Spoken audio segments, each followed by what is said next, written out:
मुअज़्ज़िज़ सामीन इकराम अस्सलामु अलैकुम। आज की हमारी कहानी का मौजू है सुल्तान महमूद गज़नवी। सुल्तान महमूद गज़नवी का दरबार लगा हुआ था। दरबार में हज़ारों अफराद शरीक थे, जिनमें औलिया, कुतुब और अब्दाल भी थे। सुल्तान महमूद ने सबको मुखातिब करके कहा, कोई शख्स मुझे हज़रत खिज़र अलैहिस्सलाम की ज़ियारत करा सकता है? सब खामोश रहे। दरबार में बैठा एक गरीब देहाती खड़ा हुआ और कहा, मैं ज़ियारत करा सकता हूँ। सुल्तान ने शराइत पूछी तो अर्ज करने लगा, 6 माह दरिया के किनारे चिल्ला काटना होगा, लेकिन मैं एक गरीब आदमी हूँ, मेरे घर का खर्चा आपको उठाना होगा। सुल्तान ने शर्त मंजूर कर ली। इस शख्स को चिल्ला के लिए भेज दिया गया और घर का खर्चा बादशाह के जिम्मे हो गया। 6 माह गुजरने के बाद सुल्तान ने इस शख्स को दोबारा दरबार में हाजिर किया और पूछा तो देहाती कहने लगा, हुजूर कुछ वज़ाइफ उल्टे हो गए हैं, लिहाजा 6 माह मजीद लगेंगे। मजीद 6 माह गुजरने के बाद सुल्तान महमूद के दरबार में इस शख्स को दोबारा पेश किया गया तो बादशाह ने पूछा, मेरे काम का क्या हुआ?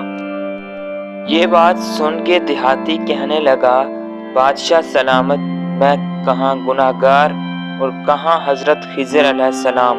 मैंने आपसे झूठ बोला, मेरे घर का खर्चा पूरा नहीं हो रहा था, बच्चे भूख से मर रहे थे, इसीलिए ऐसा करने पर मजबूर हुआ।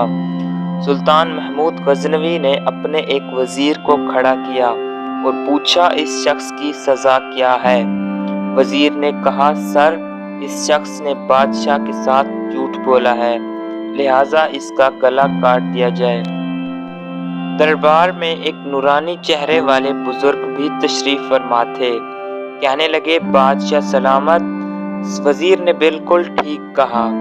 बादशाह ने दूसरे वजीर से पूछा, आप बताओ। इसने कहा, सर, इस शख्स ने बादशाह के साथ फ्रॉड किया है, इसका गला ना काटा जाए बल्कि इसे कुत्तों के आगे डाला जाए ताकि ये जलील हो के मरे। इसे मरने में कुछ वक्त तो लगे। दरबार में बैठे इसी नूरानी व चेहरे वाले बुजुर्ग ने कहा, बादशाह सलामत, ये वजीर बिल्कुल ठीक कह रहा है। सुल्तान महमूद गज़नवी ने अपने प्यारे गुलाम अयाज से पूछा, तुम क्या कहते हो?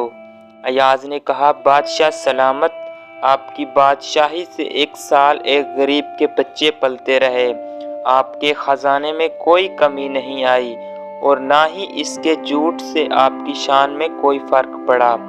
अगर मेरी बात माने तो इसे माफ कर दें, अगर इसे कत्ल कर दिया तो इसके बच्चे भूख से मर जाएंगे। अयाज की ये बात सुनकर महफिल में बैठा वही नूरानी चेहरे वाला बाबा कहने लगा, अयाज बिल्कुल ठीक कह रहा है। सुल्तान महमूद गज़नवी ने इस बाबा जी को बुलाया और पूछा, आपने हर वजीर के फैसले को दुरुस्त कहा, इसकी वजह मुझे समझाई जाए। बाबा जी कहने लगा, बादशाह सलामत, पहले नंबर पर जिस वजीर ने कहा इसका गला काटा जाए वो कौम का कसाई है और कसाई का काम है गले काटना। इसने अपना खानदानी रंग दिखाया, गलती इसकी नहीं आपकी है कि आपने एक कसाई को वजीर बना लिया।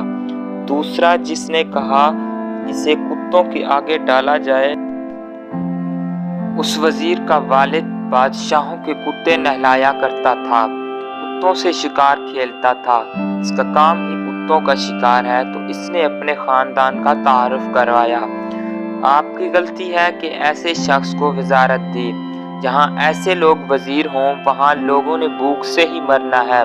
और तीसरा, अयाज ने जो फैसला किया तो सुल्तान महमूद सुनो, अयाज सैयद ज़्यादा है। सैयद की शान ये है कि सैयद अपना सारा खानदान करबला में ज़बह करा देता है, मगर बदला लेने का कभी नहीं सोचता। सुल्तान महमूद अपनी कुर्सी से खड़ा हो जाता है और अयाज को मुखातिब करके कहता है, अयाज, तुमने आज तक मुझे क्यों नहीं बताया कि तुम सैयद हो? अयाज कहता है, आज तक किसी को इस बात का इल्म ना था कि अयाज सैयद है, लेकिन आज बाबा जी ने मेरा राज खोला। आज मैं भी एक राज खोल देता हूँ। اے بادشاہ سلامت، یہ بابا عام کوئی ہستی نہیں ہے بلکہ یہی حضرت خضر علیہ السلام ہیں۔